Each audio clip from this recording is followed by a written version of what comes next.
Introduce two people, Patrick Strudwick, who is the lesbian, gay, bisexual, transgender editor at BuzzFeed, who underwent gay conversion therapy whilst filming Undercover. Welcome to you.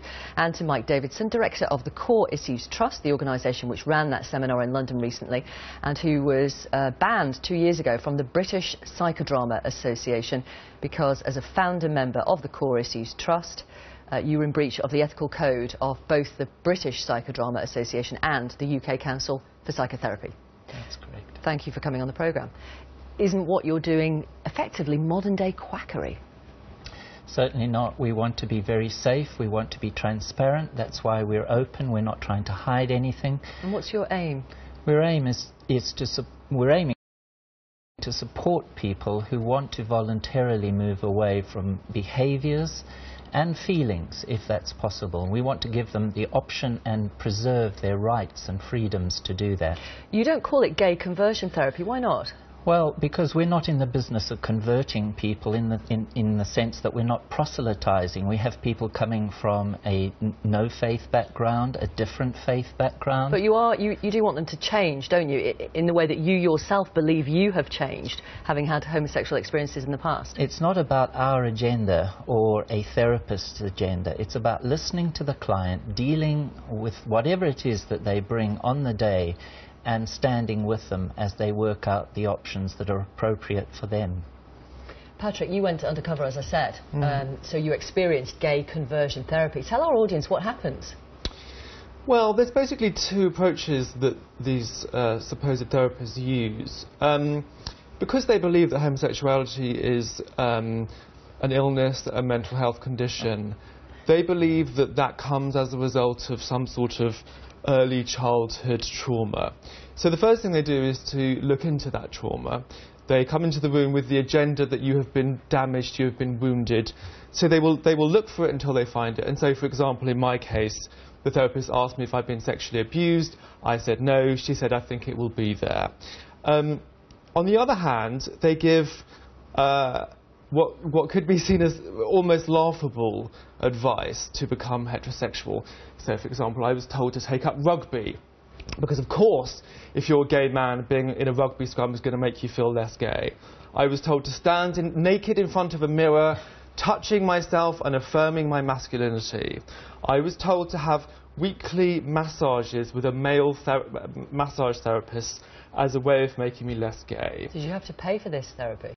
I did indeed, and the person who gave me that advice was a psychiatrist whose name is Dr. Paul Miller. And he admitted that he himself still uses gay pornography. And it's interesting to hear Mike talk about his change, but at the same time admitting that he still has homosexual tendencies.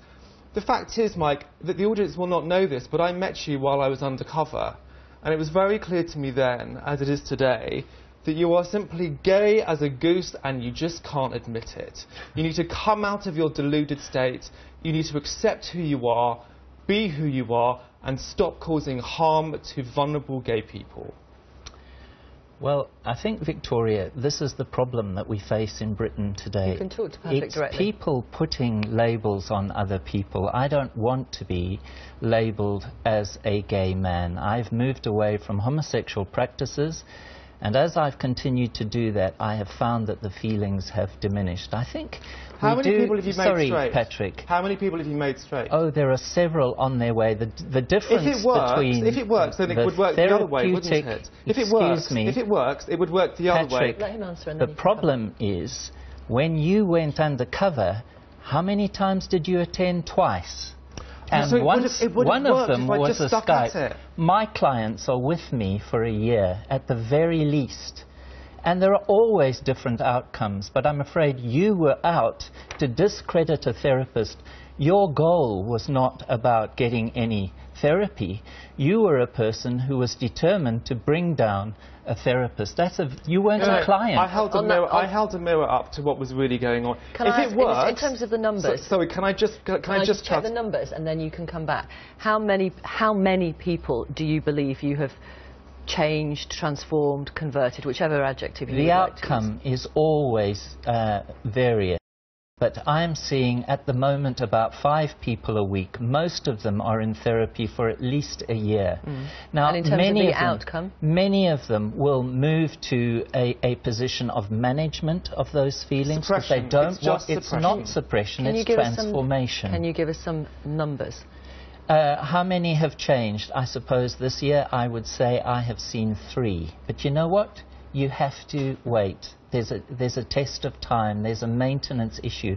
We're not talking about flipping a switch, which is what the gay conversion shorthand terminology is all about. That's why we don't use it. We don't flip switches. This is extremely complex. If it worked, therapy is nuanced. If conversion therapy worked... It worked for me, Patrick. If it worked... Oh, really?